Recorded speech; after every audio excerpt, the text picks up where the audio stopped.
वो कह रहा था, मैंने कहा आप कोई कोई स्पीच दे रहे थे वो यूट्यूब पे, कोई वीडियो आ रहा था, तो वो विनय आचार्य और एक और कोई दूसरा बनते, उनकी कुछ खिलाफत कर रहे थे आप। जी बताएं। तो क्यों कर रहे हैं खिलाफत? क्यों कर रहे हैं? हाँ तो उस पर कारण बताया क्यों कर रहे हैं? ना, मैंने कुछ ज्यादा नहीं देखा, मुझे फिर वैसे ही थोड़ा सा वो लगा था, मैंने कहा बात ही कर लेता हूँ। जी जी, तो बात करने की हिम्मत हो जुटाई। जी जी, ऐसा ही करना चाहिए। जब भी हमें कोई आपत्ति हो तो मैं आप यंग आदमी है, जी। आप यंग आदमी है, हाँ जी मैं सीनियर आदमी हूँ। आप यंग है, मैं सीनियर हूँ। जी जी जी बताएं। तो मैं यही कह रहा कि बिना चार का भी आप विरोध कर रहे हैं, दूसरा सुमित बनते उसका विरोध कर रहे हैं, तो बनते कौन अच्छा है? बनते कौन क्या अच्छा है? करते हैं? तो आदरणीय जी एक बात बताइए मुझे। तो तो मैं ये कह रहा था कि आप सुमित बनते का विरोध कर रहे हैं, हम्म, दिनाचार्य जी का विरोध कर रहे हैं, वो कोई श्रवण है या क्या है? जी और वो बुद्ध गया को मुक्ति आंदोलन में सक्रिय भूमिका निभा रहे हैं। जी आप कह रहे हैं वो श्रमण हैं और भंते लिखते हैं अपने आप को, जी तो इससे आपको क्या ऐतराज है? जी जी, आप मुझे ये बताएं आदरणीय जी, क्या नाम है आपका? शंकर लाल। शंकर लाल जी, आपने अभी एक सवाल दिया पूछा था कि अगर ये गलत हैं तो सही कौन सा बनते हैं। हाँ हाँ, सही कौन सा है? हाँ, तो ये सवाल जो है ना बहुत से लोग मुझसे कर रहे हैं कि अगर ये गलत अच्छा। है तो सही भिक्खू का नाम बताएं, हाँ हाँ है ना। तो अब मैं हाँ। आपसे ये जानना चाहता हूँ कि अगर हमारे पास कोई सही भिक्खू नहीं होगा तो क्या हम गलत भिक्खू को भिक्खू मान लें? अरे बुद्ध गया को जो मुक्ति करा रहा है हम उसी नहीं, को मान ले, हमें क्या बता देंगे? मैं आपसे केवल ये पूछ रहा हूँ। अभी मैं ये नहीं कह रहा कि बोध गया को मुक्त करा रहे नहीं करा रहे, वो बाद में बात करेंगे। पहले ये देखिए, बताइए कि मुझे अगर नहीं हमारे पता, मेरे को तो पास खुद नहीं पता कि सही कौन है गलत कौन है, जब मैं बताऊं। आदरणीय जी, मैंने ये नहीं पूछा आपसे सही कौन है गलत कौन है, मैं केवल ये पूछ रहा हूँ कि हाँ अगर हमारे पास कोई सही भिक्खू मौजूद ना हो तो क्या हम गलत व्यक्ति को ही भिक्खू मान लें?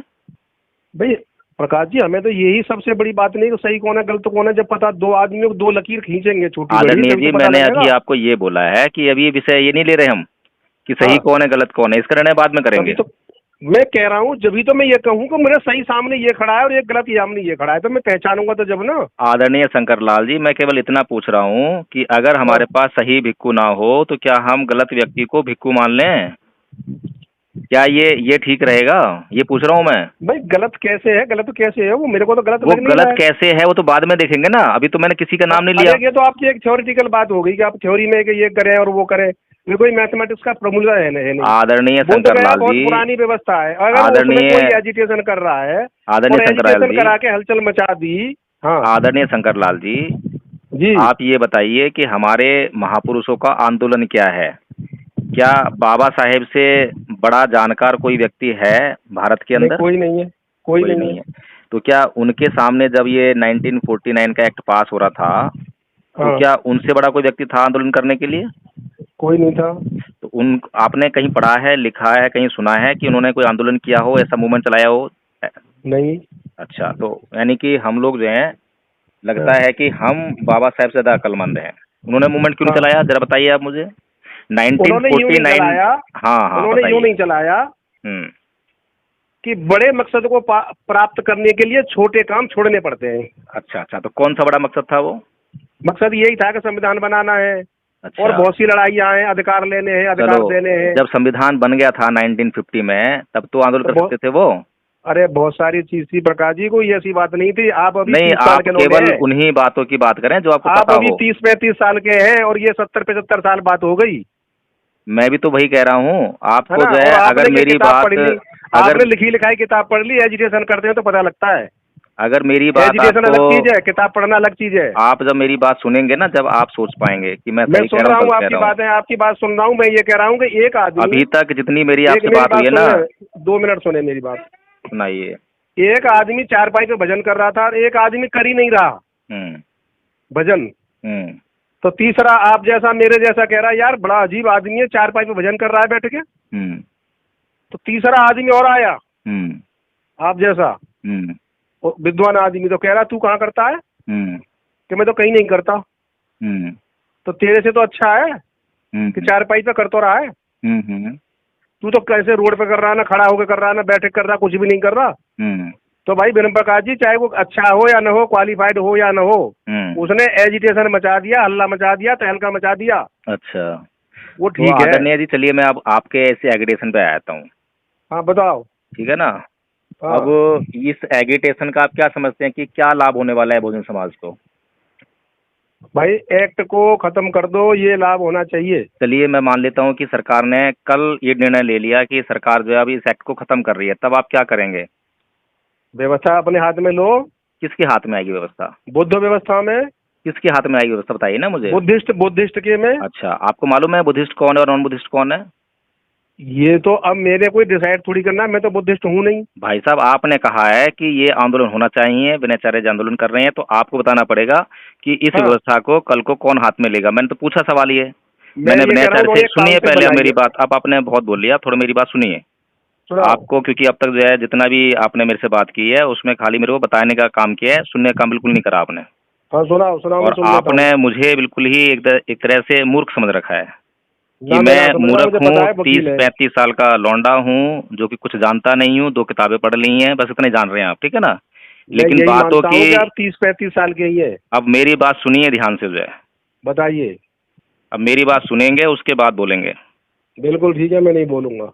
मैंने विनयाचार्य ने और करुणाशील भंते ने हम्म। दिल्ली में प्रेस कॉन्फ्रेंस बुलाई थी। हम्म। उस प्रेस कॉन्फ्रेंस में मैं गया था। हम्म। पहले प्रेस कॉन्फ्रेंस नीचे होने वाली थी, जो अम्बेडकर भवन में नीचे बुद्ध विहार बना हुआ है उसमें, हम्म।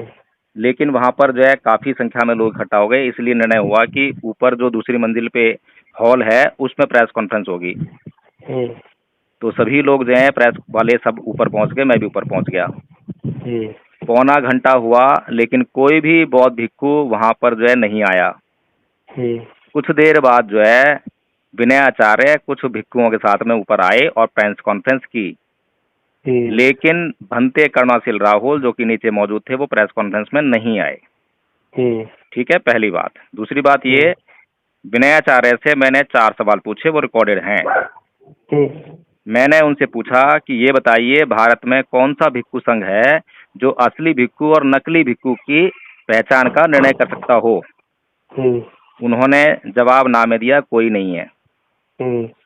फिर मैंने उनसे ये पूछा कि अगर असली भिक्खु और नकली भिक्खु करने के लिए कोई भिक्खु संघ भारत में है ही नहीं, और कल को अगर ये सरकार जो है बीटी एक्ट को रद्द करके बौद्धों को ये बिहार देने की बात कहे, तो फिर उसको हाथ में कौन लेगा?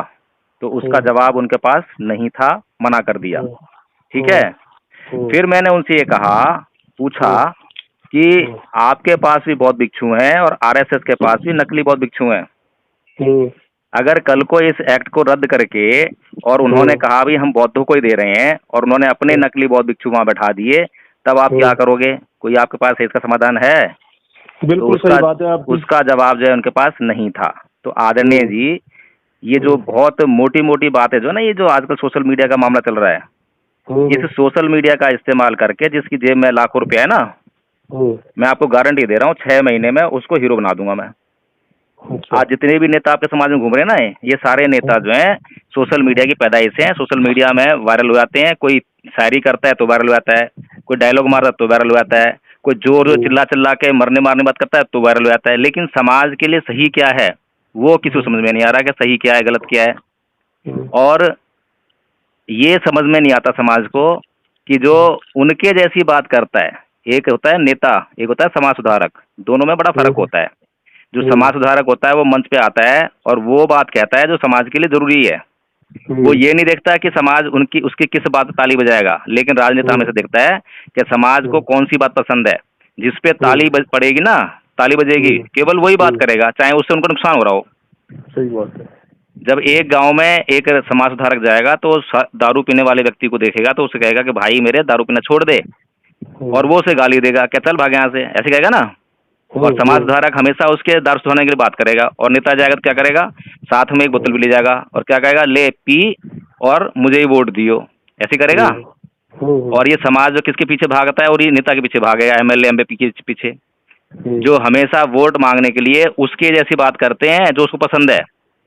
तो बाबा साहेब हमारे जो बहुत बड़े समाज सुधारक थे, उन्होंने वो काम किया जो समाज की जरूरत थे, वो बातें नहीं करी जो समाज की मतलब समाज को पसंद हो। समाज को हिंदू कोड बिल पसंद नहीं था, लेकिन हिंदू कोड बिल से समाज की जरूरत थी, इसलिए ना समाज के विपरीत जाके काम किया। हिंदू धर्म को छोड़ना समाज को पसंद नहीं था, लेकिन समाज की जरूरत थी, इसलिए उन्होंने हिंदू धर्म छोड़ा। बौद्ध धर्म को अपनाना समाज की जरूरत थी, समाज को पसंद नहीं था, आज भी पसंद नहीं है। तो इसीलिए आदरणीय शंकर लाल जी, समाज में असली काम और नकली काम की पहचान करना सीखो।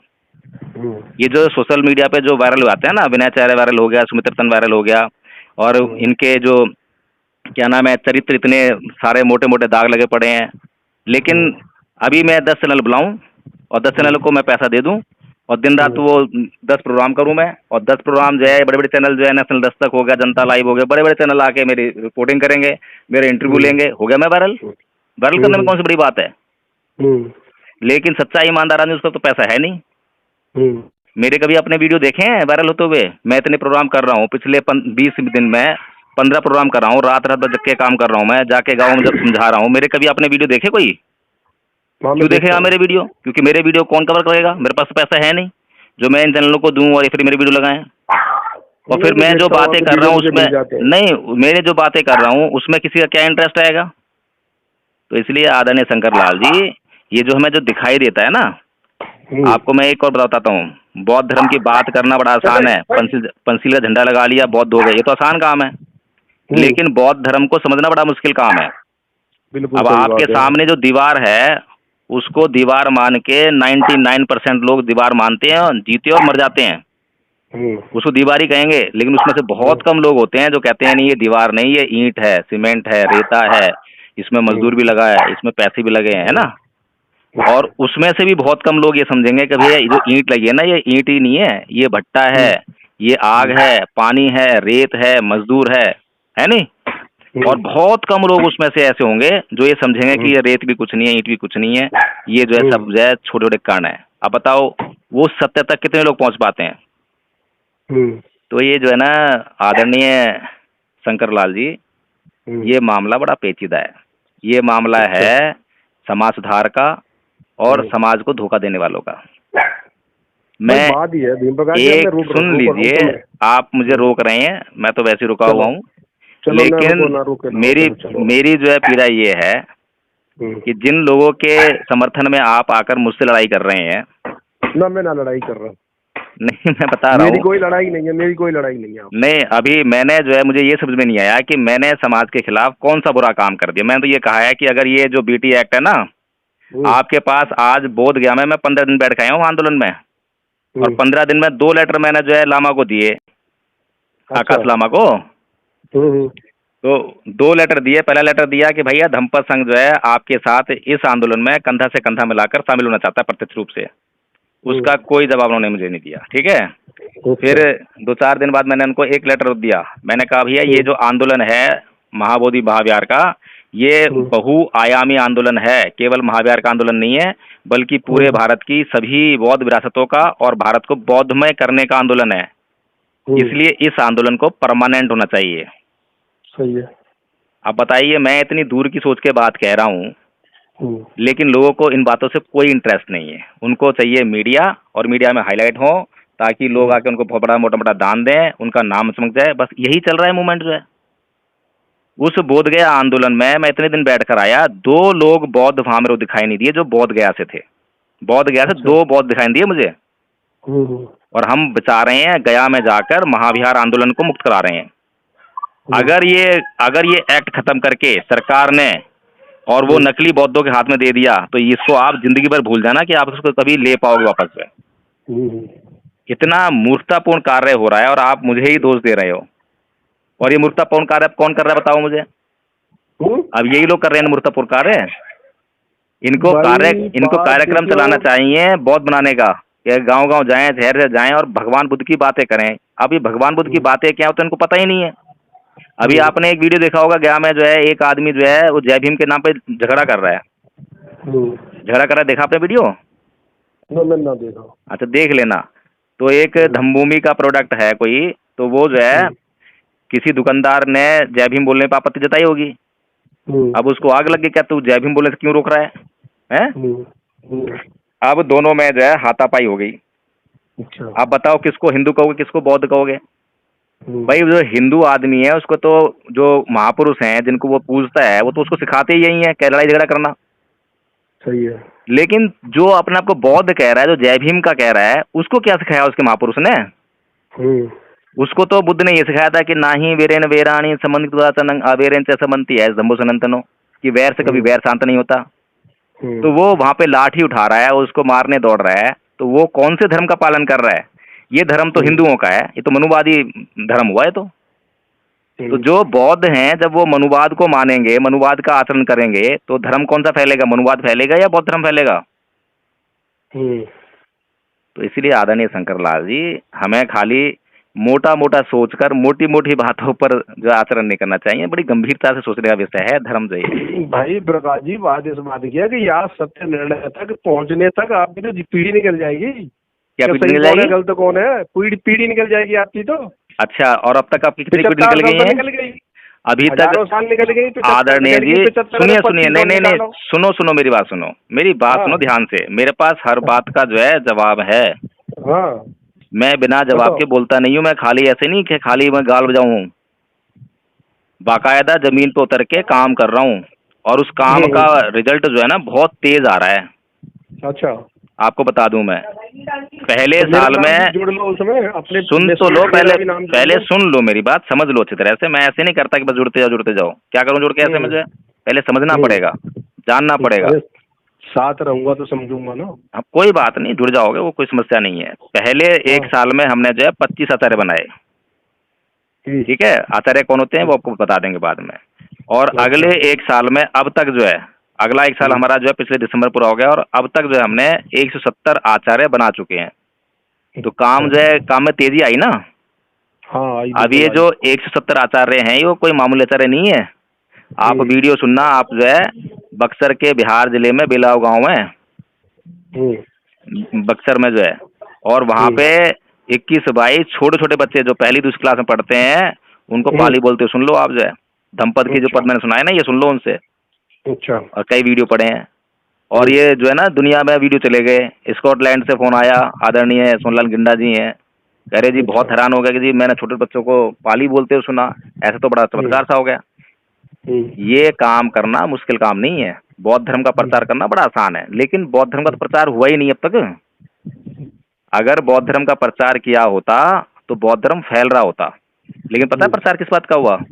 हमारे जितने भी अम्बेडकरवादी नेता हैं मंच पर आते हैं और मनुवाद को कोसते हैं। मेरे कई वीडियो को देखना, मैं पूछता हूँ लोगों से, बताओ बौद्ध धर्म क्या है? तो बोलते हैं कि हिंदू धर्म को नहीं मानना, देवताओं पूजा न करना, अंधविश्वास को न मानना, पाखंड को न मानना, वैज्ञानिक दृष्टिकोण रखना, यही बौद्ध धर्म है। मैं कहा और बताओ क्या है बौद्ध धर्म? तो बस यही बौद्ध धर्म है। अब बताओ, अब मैं आपसे पूछता हूँ क्या बौद्ध धर्म है ये? फिर हमारे ही लोग जो हैं बौद्ध धर्म को नास्तिक धर्म कह के प्रचारित करते हैं कि नास्तिक है वो। तो बताओ, अभी ये नहीं मालूम है कि नास्तिक धर्म कौन सा और आस्तिक धर्म कौन सा है। अब जो सत्य को स्वीकार करता हो वो नास्तिक है या आस्तिक है? बताओ मुझे। और जो सत्य से इंकार करता हो, कल्पनाओं में जीता हो, वो नास्तिक है या आस्तिक? बताओ भाई। आस्तिक तो बुद्ध हैं, सबसे बड़े आस्तिक हैं, जो सत्य को ही स्वीकार करते हैं, सत्य की बात करते हैं, सत्य को खोजते, सत्य बताते हैं, और उनको तो हम कह रहे हैं नास्तिक। और जो कल्पनाओं में जीते हैं, जो सत्य को भी स्वीकार नहीं करते हैं, सत्य से हमेशा इंकार करते हैं, उनको हम आस्तिक कह रहे हैं। तो हमें तो धर्म की समझ नहीं है ना, हम धर्म को समझने तैयार। ऊपर से ये जो बौद्ध भिक्षु हैं, ये गाल बजाओ बौद्ध भिक्षु हैं, इसीलिए मैं इनका विरोध करता हूँ कि मंच पर आएंगे तो खाली क्या करेंगे? आरक्षण बचाना है, ईवीएम हटानी है, लोकतंत्र खतरे में, संविधान खतरे में। बताओ ये बौद्ध भिक्षु का काम है ये? अब बताओ मेरे को। बौद्ध भिक्षु के लिए संविधान क्या है? विनय है। उसकी तो कभी बात नहीं करते कि उसके विनय में क्या लिखा हुआ है, क्या नहीं लिखा हुआ। क्यों? क्योंकि अगर विनय की बात करेंगे, विनय लोगों को समझाएंगे, तो लोग जो हैं उनको पहचान लेंगे कि असली है नकली है। इसीलिए उसकी बात ही नहीं करते। और मैं तो चुनौती दे नहीं मैं इनको जो है, मैंने साफ साफ वीडियो बनाए हैं। मेरे को आप फोन पे बात कर रहे हैं ना अभी, तो ऐसे ही मुझे बुलाओ कहीं पर और इन तीनों को बैठाओ मेरे सामने। पहली बात तो ये तीनों आएंगे नहीं। अच्छा, एक का तो मैंने बता दिया कि उस दिन प्रेस कॉन्फ्रेंस थी, एक तो आया ही नहीं वहाँ पे जो है। अब विनयाचार्य को मेरे बारे में पता नहीं था कभी जो है, तो इसलिए वो बेचारा आ गया, फंस गया वहाँ जो है। तो विनयाचार्य से मैंने एक सवाल और करा था, उसका भी वीडियो मैंने काफी भेज रखा है। मैंने पूछा जी बौद्ध धर्म में बौद्ध भिक्षुओं को कौन सा हेयर स्टाइल अलाउड है? समझ रहे हैं? विनयाचार्य के सर पे आपको बाल दिखाई देते हैं? ध्यान नहीं दिया मैंने। ध्यान नहीं दिया। ध्यान देना चाहिए ना, क्योंकि आपको जो है धर्म की जानकारी होगी तो ध्यान देंगे, कोई बात नहीं। अच्छा, वो जो बाल है ना, बाल अपने आप नहीं उगे हैं, बाकायदा सैलून में जाके वो कल में कटी हुई हैं। अच्छा। जबकि मुझे ये बताओ, परिव्राजक कौन होता है, किसे कहते हैं परिव्राजक? जब पवज्जा होती है तो सबसे पहला काम होता है बाल काटने का, उसे सर मोड़ते हैं उसका, सबसे पहला काम ये होता है ना। हाँ जी, हाँ जी। भगवान बुद्ध तक ने अपने सर पर कभी बाल नहीं रखे। और ये बौद्ध भिक्षु आजकल जो है नए नए हेयर स्टाइल रखते हैं, मतलब जो है। बताओ, यानी कि धर्म का तो सबसे ज्यादा नाश इन लोगों ने कर रखा है। धर्म धर्म नहीं फैला रहे हैं, ये अपना जो ना बहुत ही ज्यादा जो ऐशो आराम का जीवन है वो जी रहे हैं। प्लेनों में यात्राएं करना, विदेश यात्राएं करना, और टैब रखना, एसी रूम में रहना, कितना, कौन सी सुख सुविधा ऐसी है जो इनके पास नहीं है? इतनी सुख सुविधाओं का तो मतलब फायदा उठा के जो है धर्म प्रचार करना चाहिए इनको। लेकिन धर्म प्रचार के नाम पर जीरो। धर्म प्रचार के नाम पे कौन है? वो एडवोकेट जय भीम प्रकाश है ना, वो गली गली जाएगा, मोहल्ले मोहल्ले जाएगा, एक एक रुपये तरसेगा, और जब दान मांगेगा लोग से तो दान किसको देंगे? वो चीवर वाले को देंगे। अभी एडवोकेट जय भीम प्रकाश है, 1 घंटा प्रचार करके आया धर्म प्रचार, लेकिन उसको जो है 1 रुपया दान नहीं मिलेगा।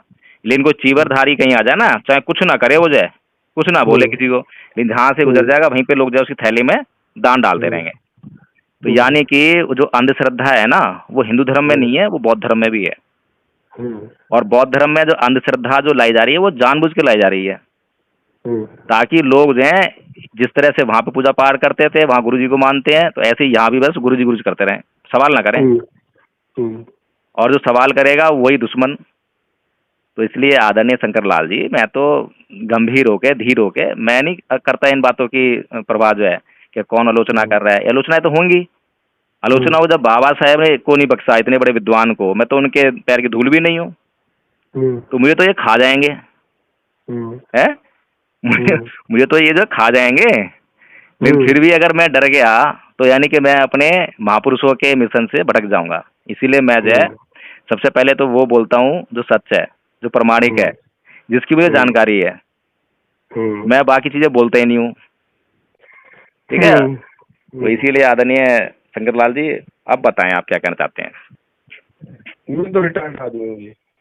अच्छा, कहाँ से बोल रहे हैं? दिल्ली जल बोर्ड से, दिल्ली से बोल रहा हूँ मैं। दिल्ली जल बोर्ड में नौकरी करता था। दिल्ली में कहाँ से बोल रहे हैं? दिल्ली में बोल रहा हूँ मैं, विकासपुरी में, विकासपुरी के पास विकास नगर है, वहाँ से बोल रहा हूँ। अच्छा अच्छा, हम भी रोहिणी रहते हैं। आप रोहिणी रहते हैं? आप तो नोएडा रहते थे मेरे ख्याल। नहीं नहीं, रोहिणी रहते। तो आप एक काम करो, मैं आपको जो है एक लिंक SMS कर देता हूँ धम्मपद का। अच्छा। हाँ, उसकी मीटिंग अभी भी चल रही है। सुबह 5 बजे शुरू होती है, 9 बजे चलती है, और दोपहर को 2 बजे से रात के 12 बजे तक कंटिन्यू चलती रहती है। अच्छा। जब आपके पास समय हो, जब आप जुड़ जाइए। आपको उसमें पहले पूछेंगे कि आप क्यों जुड़े हैं इसमें, आपका क्या लक्ष्य है। फिर धम्मपद का लक्ष्य बताया जाएगा। फिर आपसे सहमति जाएगी, पूछी जाएगी। फिर आपको कोर्स बताया जाएगा। फिर कोर्स पे आपसे सहमति ली जाएगी। जब सहमत हो जाएंगे तो आपको कोर्स दे दिया जाएगा, एक आचार्य देंगे। और जब वो कोर्स आप याद कर लेंगे या संघ में आके सीख लेंगे, जैसे भी करेंगे, जब तैयार हो जाएंगे तो अपने आचार्य को बताएंगे आपकी मैंने कोर्स तैयार कर लिया है। तो आप जो आचार्य हैं वो संघ को बताएंगे। फिर संघ जो है आपकी परीक्षा के लिए एक बोर्ड बनाएगा। फिर बोर्ड जो आपकी परीक्षा लेगा, उस परीक्षा में 80% नंबर ले आएंगे तो आप भी आचार्य बन जाएंगे। अच्छा। हाँ, इस तरह का हमारा प्रोसेस है। और इस तरह से हमने जो 170 आचार्य तैयार कर लिए हैं। तो ये कोई पाली भाषा का बोर्ड बनाया है, बोर्ड आपने? हाँ, ये जो है मैं आपको बता दूं, बहुत आसान कोर्स है, ज़्यादा मुश्किल नहीं है। A4 साइज का पेपर है ना, वो बस आगे पीछे इतना ही कोर्स है। अच्छा। और उसमें बता दूं आपको क्या क्या है, अगर आपको बौद्ध धर्म थोड़ी जानकारी है, होनी चाहिए, वैसे होंगी आपकी जानकारी। उसमें खमा याचना है, शील याचना है, नमन है, तिसरण है, पंचशील है, धम्मपालन गाथा है, धम्मपद के 5 पद हैं, और सभ्य सत्ता है। बस इतना सा कोर्स है। लेकिन ये कोर्स आपको गारंटी दे रहा हूं मैं, अगर आपने ये कोर्स कर लिया और जिंदगी में अप्लाई किया तो आपकी जिंदगी बदल जाएगी। और जिंदगी ना बदले तो जो दंड आप मेरे लिए निश्चित करोगे उसको मैं भोगूंगा, सहर्ष स्वीकार करूंगा। अब तक जो 170 आचार्य बनाए हैं, जब आप धम्मपद संघ में जुड़ोगे, आप पूछना उनसे कि भाई आपको कुछ फायदा हुआ है या वैसे जुड़ रहे हो, तो वो आपको बताएंगे कि उनको क्या क्या और कैसे फायदा हुआ है। तो मैं धम्म को दवा मानता हूँ, और दवा का जब इस्तेमाल किया जाएगा। तो बढ़िया है, बहुत बढ़िया है। आप कभी किसी प्रोग्राम वगैरह में मुझे करें, प्रोग्राम पे मुझे बुला लेना, आ जाऊंगा। अभी आपको मैं लिंक दे रहा हूँ, और आप जो है अभी जुड़ जाइए। अभी मीटिंग चल रही है, 12 बजे तक चलेगी। अब तो मैं सोने वाला हूँ। अच्छा, कोई बात नहीं, कोई बात नहीं, कल जुड़ जाना। देखो क्या है कि मेरी बॉडी फिर दुखती है, अगर मैं सोऊंगा नहीं, नींद खराब करता हूँ हाँ हाँ, नहीं ठीक बात है। तो बॉडी में दर्द होने लगता है। नहीं, हमारे साथ भी ऐसे ही होता है, लेकिन हमें तो करना पड़ता है ना। ठीक है, मैं आपको लिंक भेजता हूँ, कल आप जब ये टाइम लेके जुड़ जाना। हाँ हाँ हाँ, ठीक हाँ है, भेज ठीक, देना। ओके, जय विनोद है। जय हिंद सर।